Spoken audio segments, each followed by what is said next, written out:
से इस बात की गुहार लगा रहे हैं कि उनकी समस्याओं का हल जल्द से जल्द किया जाए। जो मुख्यमंत्री योगी आदित्यनाथ ने डिफेंस एक्सपो में उनसे वादे किए थे, उन वादों को पूरा किया जाए और इन ग्राम रोजगार सेवकों के मानदेय में वृद्धि की जाए। जो इनकी अन्य समस्याएं हैं उनको भी जल्द से जल्द हल किया जाए। लेकिन सरकार की तरफ से अभी तक कोई भी उचित कदम नहीं उठाया गया है, जिस वजह से ग्राम रोजगार सेवकों में या यूं कहें कि मनरेगा कर्मियों में बेहद ही नाराजगी देखने को मिल रही है। अब ग्राम रोजगार सेवकों का साफ तौर पर यही कहना है कि वे लंबे समय से इंतजार कर रहे थे और इस बात को सोच रहे हैं कि शायद अब उनकी समस्याओं का हल हो जाए, लेकिन अब इंतजार करते करते ये ग्राम रोजगार सेवक थक से गए और इस बीच में ये भी देखने को मिला है कि मुख्य सचिव भी बदल चुके हैं। तो ऐसे में ग्राम रोजगार सेवक ये उम्मीद लगाए बैठे हुए हैं कि जो नए अधिकारी आए हैं वो शायद उनकी समस्याओं का हल करे। एक बार ग्राम रोजगार सेवकों की तरफ से इनसे मुलाकात की जाएगी, समस्याओं के हल के लिए चर्चाएं की जाएगी और तब भी समस्याओं का हल नहीं होता है तो इनके द्वारा एक अहम रणनीति भी बना ली गई है। फिलहाल आगे की रणनीति क्या है, इस विषय पर ज्यादा जानकारी देते हुए प्रदेश अध्यक्ष कुलदीप द्विवेदी ने क्या कुछ कहा है, आप भी सुनिए। कुलदीप जी, आपका हमारे चैनल अटल टीवी पे बहुत बहुत स्वागत है। बहुत बहुत धन्यवाद मैडम।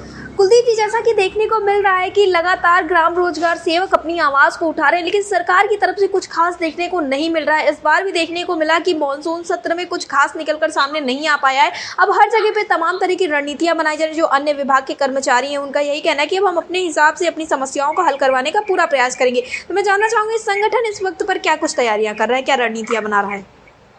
जिस तरह से विधानसभा में माननीय विधायक जी ने क्वेश्चन किया और माननीय मंत्री जी का बयान था वो निराधार था जी। माननीय मंत्री जी ने जिस तरह से कहा, जब हम लोग उनसे मिलते थे तो वो कहती थी कि बहुत जल्दी ही आप सबको मानदेय की व्यवस्था करा दी जाएगी। मानदेय की व्यवस्था की बात ही छोड़िए, अभी आज भी की स्थिति में न तो इलाहाबाद में मानदेय है न बनारस में है, जो कि माननीय मोदी जी वहां से प्रधानमंत्री।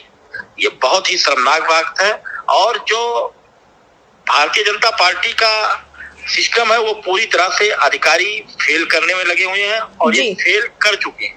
जी कुलदीप जी, जैसा कि देखने को मिला है कि अब यही कहना है सबका कि 2027 का जो चुनाव है वो कहीं ना कहीं अब करीब है और तमाम जो पार्टियां हैं वो अपनी अपनी रणनीतियां आगे के लिए बता रही हैं। वहीं जहां सत्ता पक्ष ये कहता हुआ नजर आया, अभी हाल फिलहाल में देखने को मिला तमाम ऐसे बयान निकलकर सामने आए जिसमें सरकार ये कहती हुई नजर आएगी हमने जो कुछ भी किया है काफ़ी बेहतर किया है और आगे भी बेहतरी की ओर हम आगे बढ़ते हुए नजर आ रहे हैं। 2027 के बाद भी चीज़ें काफ़ी बेहतर रहेंगी। लेकिन अब जो कर्मचारी हैं, शिक्षक हैं, यहाँ तक कि जो अभ्यर्थी हैं वो कह रहे हैं कि हमारी तो मांगों को सुना नहीं जा रहा, तो हम उलट फेर करने की तैयारी में। आपका क्या मानना है इस पर?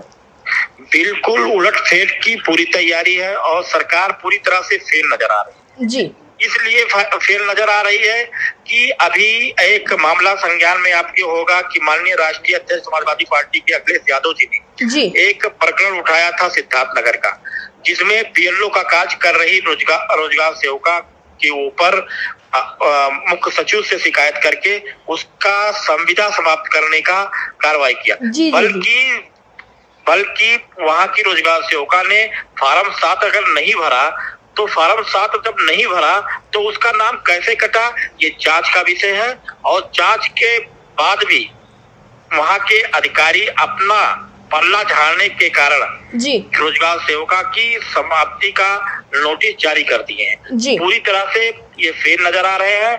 बल्कि हमको तो ऐसा लगता है कि ये सरकार समाजवादी चला रही है। जब समाजवादी का इतना प्रभाव है, जब रोजगार सेवक पीएलओ है, पीएलओ वो नाम नहीं काटा, फिर उसके ऊपर कार्रवाई कैसे, किस बात की? जी।